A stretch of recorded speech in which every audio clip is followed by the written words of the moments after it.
ایک غریب آدمی تھا جو غربت سے تنگ آ چکا تھا۔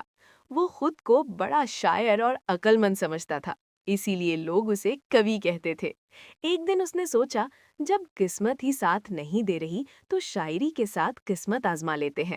وہ سیدھا بینک پہنچا، پستول نکالی اور زور سے بولا، ہینڈز اپ، اپنی جگہ سے کوئی نہیں ہلے گا۔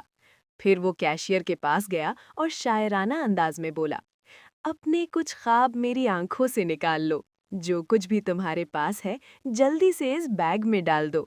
لوگ ڈر کے مارے خاموش رہے اور پیسے بیگ میں ڈالتے گئے۔ جاتے وقت وہ دروازے پر رکا اور بولا، بھلا دو مجھے، کیا جاتا ہے تیرا، پیچھا کیا تو گولی مار دوں گا میرا۔ وہ فاتح بن کر باہر نکلا، مگر قسمت کو کچھ اور ہی منظور تھا۔ اچانک وہ پھسلا، زمین پر گرا اور لوگ اسے پکڑ کر ہنسنے لگے۔ وہ مسکراتے ہوئے بولا، تقدیر میں جو ہے وہی ملے گا۔ سبق یہی ہے، غلط راستہ شاعری سے بھی نہیں بچاتا۔